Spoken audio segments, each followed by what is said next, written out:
தான் கண்டுபிடித்த கண்டுபிடிப்புகளை அவரே அழித்த ஜிடி நாயுடு. நேரு செய்த செயல் என்ன நடந்தது கோவை நாயுடுவுக்கு தெரியுமா? ஒரு மனிதர் பள்ளி படிப்பை 3ஆம் வகுப்போடு நிறுத்துகிறார். ஆனால் பின்னர் மின் மோட்டார் முதல் கார் வரை, எலக்ட்ரிக் ரேசர் முதல் வாக்குப்பதிவு இயந்திரம் வரை பல்வேறு கண்டுபிடிப்புகளை செய்து இந்தியாவையே ஆச்சரியப்பட வைக்கிறார். அந்த மனிதர்தான் கோயம்புத்தூரின் புகழ்பெற்ற கண்டுபிடிப்பாளர் ஜிடி நாயுடு. 1893 கோயம்புத்தூர் அருகே கலங்கல் கிராமத்தில் பிறந்த ஜிடி நாயுடுவுக்கு சிறு வயதிலிருந்தே இயந்திரங்கள் மீது தீராத ஆர்வம்.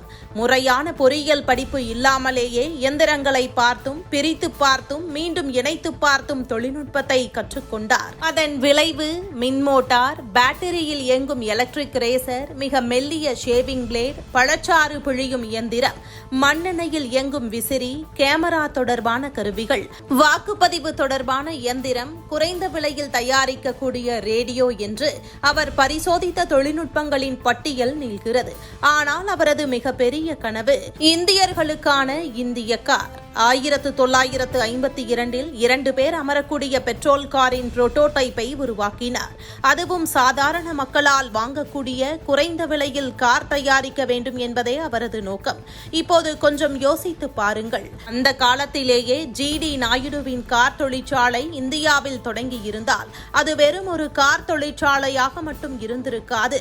அதன் பின்னால் உதிரிபாக தொழிற்சாலைகள் உருவாகியிருக்கும், என்ஜினியரிங் நிறுவனங்கள் வளர்ந்திருக்கும், தொழில்நுட்ப கல்விக்கு தேவை அதிகரித்திருக்கும். ஆயிரக்கணக்கில் மட்டுமல்ல, காலப்போக்கில் லட்சக்கணக்கான வேலை வாய்ப்புகள் உருவாகி இருக்கும்.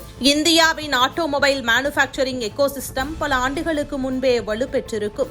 அதேபோல குறைந்த விலை ரேடியோ, மின்சார கருவிகள், ஷேவிங் டெக்னாலஜி போன்ற அவரது கண்டுபிடிப்புகள் பெரிய அளவில் உற்பத்தி செய்யப்பட்டிருந்தால் இந்தியாவின் கன்சியூமர் மேனுஃபேக்சரிங் துறையும் இன்னும் முன்பே வளர்ச்சி பாதையில் சென்றிருக்கும். அதன் அர்த்தம் என்ன? இன்று வெளிநாடுகளிலிருந்து வாங்கும் பல தொழில்நுட்ப பொருட்களை அப்போது இந்தியாவிலேயே தயாரித்திருக்க தொடங்கி இருப்போம். உள்நாட்டு உற்பத்தி அதிகரித்திருக்கும், வேலைவாய்ப்பு அதிகரித்திருக்கும், தொழில்நுட்ப அறிவு இந்தியாவுக்குள் பெருகி இருக்கும், வெளிநாடுகளிலிருந்து பொருட்களை இறக்குமதி செய்ய வேண்டிய தேவை குறைந்திருக்கும். அதாவது ஜிடி நாயுடுவின் கண்டுபிடிப்புகள் அன்றே பெரிய அளவில் பயன்பாட்டிற்கு வந்திருந்தால் இந்தியாவின் தொழில்துறை வளர்ச்சி மட்டுமல்ல, நாட்டின் பொருளாதார வளர்ச்சியும் பல ஆண்டுகளுக்கு முன்பே சென்றிருக்க வாய்ப்பு இருக்கிறது. ஒரு கண்டுபிடிப்பாளர் உருவாக்கிய ஒரு கருவி மட்டும் முக்கியமல்ல, அதை சுற்றி உருவாகும் தொழிற்சாலைகள், அதில் உருவாகும் வேலை வாய்ப்புகள், அதில் உருவாகும் புதிய தொழில்நுட்பங்கள், அதன் மூலம் உருவாகும் ஏற்றுமதி, இவை அனைத்தும் சேர்ந்து ஒரு நாட்டின் பொருளாதாரத்தை மாற்றும். ஜிடி நாயுடுவிடம் அந்த ஆரம்ப தீப்பொறி இருந்தது. ஆனால் அதை ஒரு மிகப்பெரிய தொழில்துறை இயக்கமாக மாற்றும் வாய்ப்பு இந்தியாவுக்கு முழுமையாக கிடைக்கவில்லை. அதுதான் அவரது வாழ்க்கையின் மிகப்பெரிய வருத்தம் என்று சொல்லப்படுகிறது. இதற்கு பிறகுதான் இன்னொரு அதிர்ச்சி கதை வருகிறது. அரசு தனது கண்டுபிடிப்புகளுக்கு உரிய அங்கீகாரம் கொடுக்கவில்லை. அதனால் கோபமடைந்த ஜிடி நாயுடு தனது கண்டுபிடிப்புகளையே அழித்து விட்டார் என்ற கதை. இந்த கதை பல ஆண்டுகளாக சொல்லப்பட்டு வருகிறது. ஆனால் அரசு தடுத்ததால் அவர் தனது அனைத்து கண்டுபிடிப்புகளையும் அழித்தார் என்பதற்கு போதுமான உறுதியான வரலாற்று ஆதாரம் இல்லை.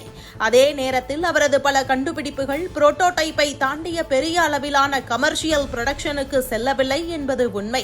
ஆனால் இன்று ஜிடி நாயுடுவை நினைக்கும் போது ஒரு கேள்வி எழுகிறது. இந்தியாவிடம் திறமை இல்லையா? திறமை இருந்தது. கண்டுபிடிப்பாளர்கள் இல்லையா? இருந்தார்கள். புதிய தொழில்நுட்பத்தை உருவாக்கும் திறன் இல்லையா? அதுவும் இருந்தது. ஆனால் அந்த கண்டுபிடிப்புகளை தொழிலாக மாற்றும் சூழல் இருந்ததா? இதுதான் மிகப்பெரிய கேள்வி. ஜிடி நாயுடு 1974 மறைந்து விட்டார். ஆனால் அவரது கதை இன்னும் நமக்கு ஒரு பாடம் சொல்லித் தருகிறது. ஒரு நாட்டின் முன்னேற்றம் புதிய கண்டுபிடிப்புகளை உருவாக்குவதில் மட்டும் இல்லை, அந்த கண்டுபிடிப்புகளை தொழிலாக மாற்றி உலக சந்தையில் விற்று வேலைவாய்ப்பையும் செல்வத்தையும் உருவாக்குவதில்தான் இருக்கிறது. ஜிடி நாயுடுவின் கண்டுபிடிப்புகள் அன்றே இந்தியாவில் பரவலாக பயன்பாட்டிற்கு வந்திருந்தால் இந்தியாவின் தொழில்துறை மற்றும் பொருளாதார வளர்ச்சியின் பாதையே வேறுபட்டிருக்கலாம். அதனால்தான் ஜிடி நாயுடு ஒரு கண்டுபிடிப்பாளர் மட்டுமல்ல, இந்தியா எவ்வளவு முன்னேறி இருக்க முடியும் என்பதை நினைவுபடுத்தும் ஒரு தவறவிட்ட வாய்ப்பும் கூட.